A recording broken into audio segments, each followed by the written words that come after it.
What's going on, guys? It's your man Vic, house owner of Columbia, coming to you to bring you a video based on two questions that I got or received a number of times on my email and from my website. Now, my website is houseownerofcolumbia.com. My email that you can reach out to me is houseownerofcolumbia@gmail.com. You can also reach me on Facebook at Victor Hugee, Hugee. I have two pages. Both of them will have House Hunter Realty in the background. So you have those. And then you can also reach me on my YouTube channel, House Hunter of Columbia, or Twitter, House Hunter Cola. So now we have all those platforms that you can reach me out of the way. You can also look at my card on my page and everything. My number's on there as well. And you can just reach out to me. Okay? So if you have questions, do that.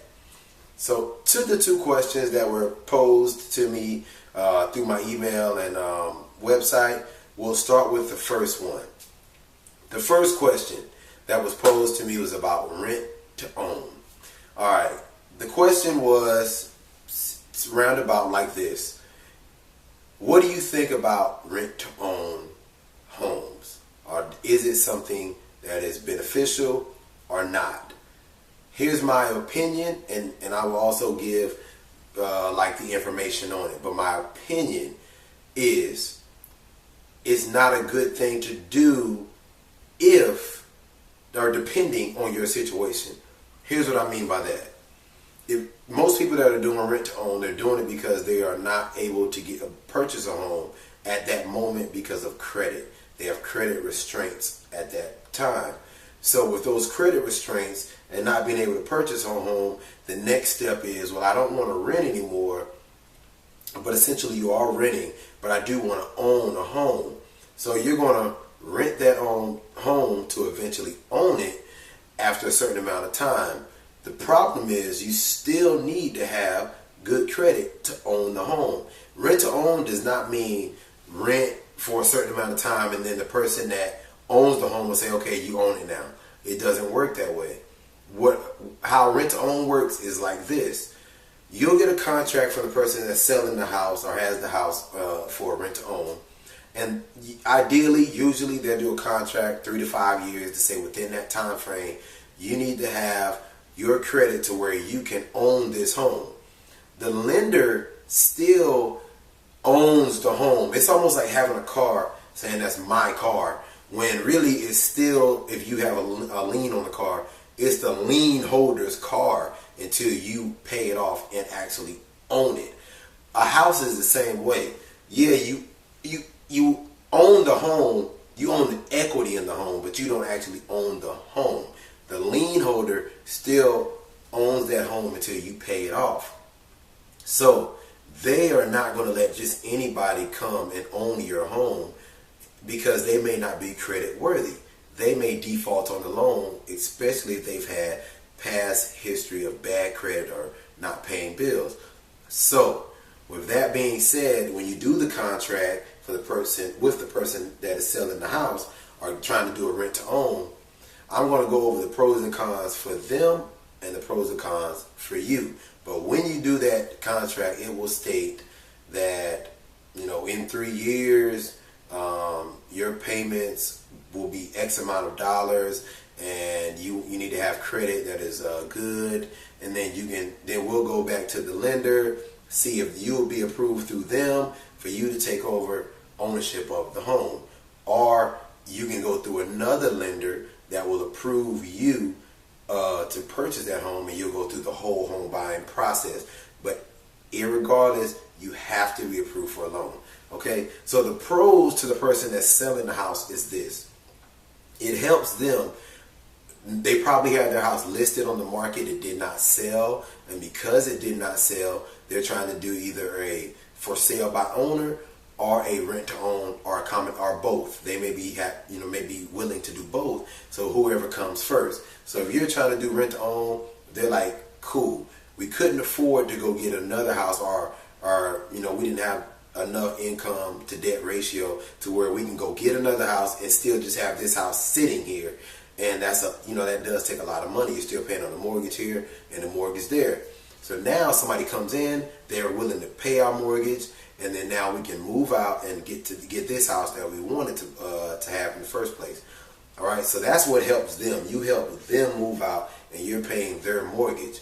Now, the other benefit is if they do the contract for, say, 3 years, a rent isn't normally $2,000, but let's just say, because it helps me do the numbers for this, they do a contract for 3 years at $2,000.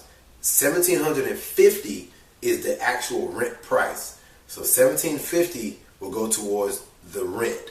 They probably don't owe that much. They probably only owe on the mortgage, let's say $1,100 a month, but you're paying $1,750. They're pocketing $650, and then the other $250 above the $1,750, which is up to $2,000, goes towards your down payment. So 3 years of $250 is $9,000.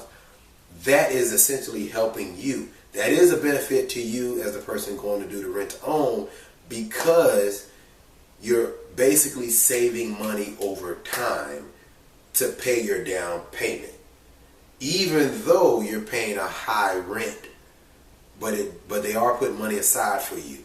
So it benefits both in that way. Those are the pros for it. And it gives you time to build your credit over that 3-year period. You want to try to be done a lot faster than that, obviously. And if you're having issues with credit, give me a call and we will get it done faster than 3 years. We'll get it done within a year, depending on your credit, but even faster than that if you have minimal issues. But give me a call and I can help you out with that, okay? So that's what the pros and the cons, the pros are for the seller and for the buyer. Here's the cons.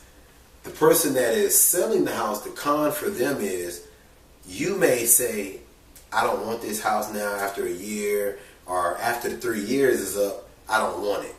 So now they have to either put it back on the market, find somebody else that wants to do a rent to own, do it for sale by owner again, because now you just decided you don't want the house. So you didn't break the contract. You did 3 years there. You just weren't able to get good credit, or you just decided you didn't want the house. So now they have a mortgage that they have to now pay, including their mortgage over here.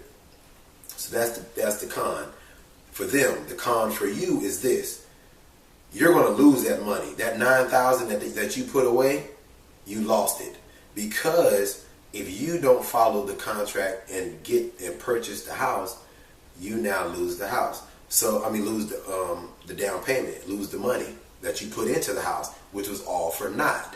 So if you come to a rent to own and say, I don't like the neighbors, I don't like this area, I don't like the school system, whatever it is, well, now you lost all you put into it. So for me, that's why it's better to just wait, get your credit straight, if you can. If you have a lease that you can extend from month to month, or extend for another 6 months or a year until you get your credit straight, that makes more sense to me to do. But I also understand some people, if they know this is where they want to be, they've already checked the school system, neighbors, and everything, they're in the house. Now when they do get their credit straight, they don't have to move from one place again to another place. They're already solidified and stationed in that house. So that's the pros and cons, and that's, in a nutshell, rent to own.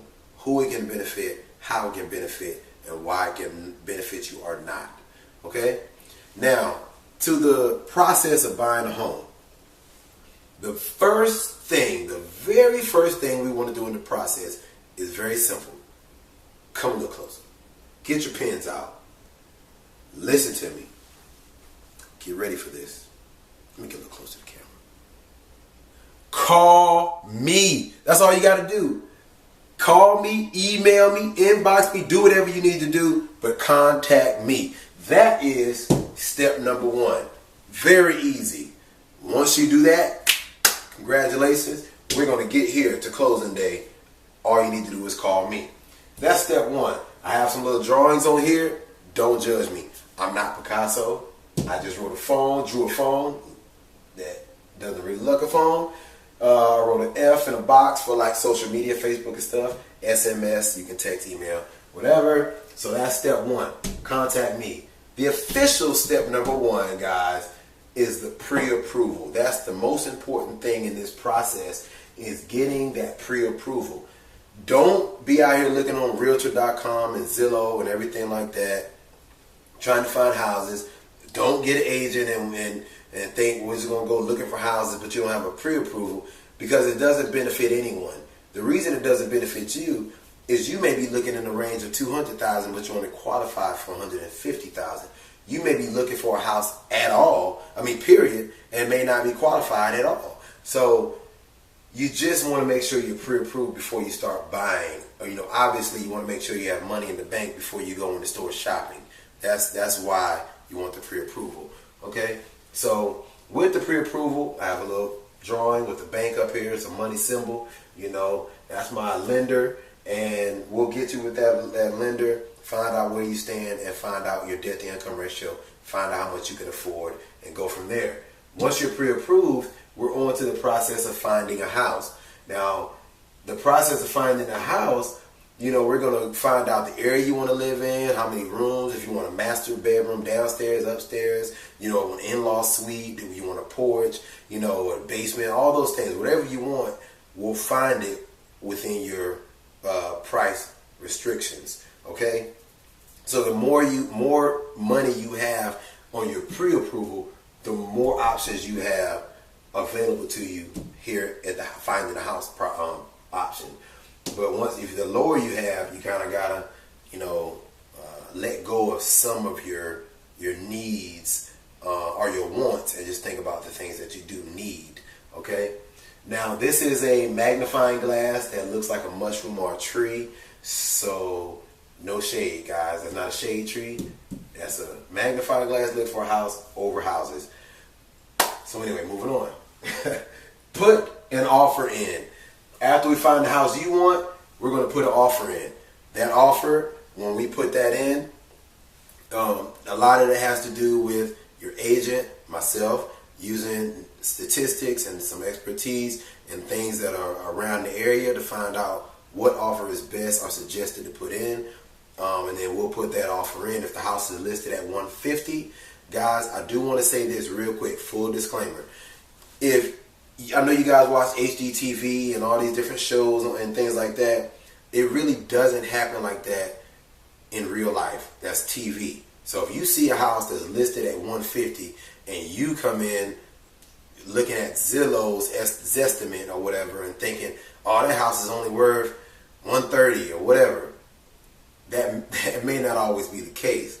And even if it is the case, that person is not going to usually, unless it's been on the market a long time, but if you're not going to find a house that's been on the market 2 days, listed for $150,000, you love the house, everything about it, and say, hey, let's put an offer in for $130,000. You're not going to get that house. All right? Especially that early in the game. So you have to be understanding and willing to listen to your agent that's giving you the best advice, the expert advice of an agent. Okay? So don't come in thinking about Zestimate and Zillow and Trulia and TV. All right? We have the ability and we have things that are available to us to help find out the real price that we probably should put in an offer. All right? So putting in an offer, get it accepted, and hey, I will negotiate that deal for you to figure out whatever we can do to kind of cut your costs, save you some money, whatever that is, as far as your interest rate or your home warranty, and lowering the price of the house, closing costs that you don't have to pay, things like that that'll help you in the long run. All right, giving you information about down payment assistance, all those things. All right, and shout out to one of my clients, Ashley, right now, that's going through down payment assistance program. Look, she has taken the initiative. I sent her the information, told her when the classes were. She has already started them. I believe she's on her second class now, one more to go. So shout out to Ashley for doing that. And anybody else that wants that information, just let me know, and give me your email, and I'll send it to you. It's one of those things where I'm not just going to post it on my pages and stuff, because I feel like it's just information that's just sitting there. I want to make sure you want it. So if you call me and you want that information, I'll send it to you. All right? Guaranteed. The next step are home inspections. After we put the offer in, you have home inspection, termite inspection, HVAC inspection. This is a ladder, guys. Don't know what it really looks like. You know, like a little jungle set or whatever, but it is a ladder for home inspections. So, home inspection usually, and all these things need to be done within 10 business days of the ratifying of the contract. Ratifying means we put the offer in, the seller accepted it, and it's ratified. All the deals and terms are good to go. Home inspections, 10 days, 10 business days. Home inspection usually $200 to $300 depending on the square footage of the house. Termite inspection, $75 to $90, no more than $100. HVAC inspection, $100 to $125 or so for HVAC inspection. All right, so you want to get all these things done. You don't want to go into a house without knowing what it is. Unless you're an investor that's buying a house, you want it as is, don't need all that. You know, you're doing a cash or a quick close or whatever. You don't need these things because you're going to fix it up. But if you're going into it to live in with your family, make sure we do these things, okay? It's not mandatory, but it is highly suggested that you do those. And that's also another negotiating point where we'll negotiate whatever repairs come from the home inspection that we need the seller to take care of. I recently had a house, the carpet. This doesn't happen all the time. Some rips or tears were in the carpet. They replaced the whole carpet. They really wanted to sell that house. They replaced all the carpet in the whole house. That is very rare to replace all the carpet throughout the house. So obviously the person that was selling it is getting a good deal, and they're willing to do that because they want to sell the house. Okay? The document, next step number 5, documents, appraisal, financials, and final approval. Now, throughout this process, this will really be going on, so it's not necessarily step number 5, but it's throughout the process. And when I say documents and appraisal, and this is a money sign and a piece of paper with lines on it, so again, don't judge me. Now, documents, meaning just getting your W-2s in, your income, things from your job, your bank statements, just finalizing those things to make sure that your finances and your income and debt to ratio matches up, that you can afford this house, okay? And you won't put you in a bind. The lender is actually helping you by doing this, making sure they're not putting you in a bind at the very beginning. All right, so your appraisal, if we put an offer in for $150, the house sells for $150, and appraisal is ordered through the bank, this is a part of your closing cost. The appraiser comes out, they appraise it, it says, hey, it appraises for $155. You now have $5,000 of equity, good equity, to that house. All right, I made a video about things you can do with equity, how buying a house can make you money. That is one of the ways that buying a house can make you money. And you can actually start your own business by buying your house. Let's just say you bought a house that sold for $130 and appraised for $140. You got $10,000 into it. After a few years, you end up having $20,000 equity in it, and you always wanted to start an online business or whatever. Use some of that equity in your house, open up an equity line of credit, and start a business. All right, and then just be paying on that throughout your payments, and that's how you can start a business. So back to this part though. If the house appraises for say $145, $5,000 less, then everything kind of stops. It's up to the seller now. The seller has an option of selling the house for $145 because that's what it appraised for, or the seller can say, okay, we're going to take the house back off the market. We don't have a deal now because I'm not going to sell it for $145. And the problem with that is for the next, I believe, 90 days, or maybe it's 6 months. I think it's 6 months. That appraisal will still be on file. So even if they tried to sell it again, that appraisal is still there for $145. So they'd have to wait for that appraisal to leave, to be, end, and then try to get it appraised again. Or they have to put it back on the market for the $145, which is what it appraised for. All right. The good thing for you buying the house is you may now get a house for $145,000 when initially you were fine paying $150. All right, so you got it for less. You're not going to go into it with any equity, but you got it for less, and you can build on that equity. All right. And after this, step 5, step 6. That is a balloon, and it's not one of those cake pops from Starbucks. It's a balloon. Hooray, confetti, closing day. You get the keys. You move in. You can do what you want. It's your house now, and enjoy. All right. So through these steps, we want to get here, and I can get you there in 30 to 45 days. From the time you find a house to here, and we put the offer in, to the time you find it and the offer goes in, 30 days later, or 45 at the most, I'll have you in that house. Guarantee it. Okay? So the whole process should actually take, if your credit is good and you're pre-approved, if you're somebody, and again, I don't just deal with people that have credit that needs to be fixed. If you have credit right now, you don't know where it is. You're assuming it's bad, but it's not. Give me a call and you don't know. Call me and I'll help you figure it out. You may actually qualify. I had somebody like that, never pulled their credit, just assumed they couldn't get qualified. Spoke with them, went over some things, found out, hey, go ahead and fill that application out with my lender. 24 hours later, they were approved, and 45 days later, we closed on the house. All right, well, probably 60 or so days later, because we had to find the house. Took a little more time, but we found it and closed on that house. All right, so from this time here of contacting me to closing day, depending on how easy or hard it is to find the house or how picky you are, that type of thing, it could be at the most from contact to close 60 days. Okay, so those are the 2 things I wanted to answer for you guys. I'll do another video. Just inbox me, email me, househandofcolumbia@gmail.com. Go to all my social media platforms. And you guys can find me on Snapchat at FitWithVic or Instagram at FitWithVic. FitWitVic. Get Fit with Vic. I'm sorry. Get Fit with Vic or Fit with Vic. One of them. Go there. Check me out. Holla at your boy. I'm the man Vic, House of Columbia. Thank you guys for tuning in. Remember, continue to like and share and subscribe to my YouTube page. Thanks for all the support, guys. I'm out.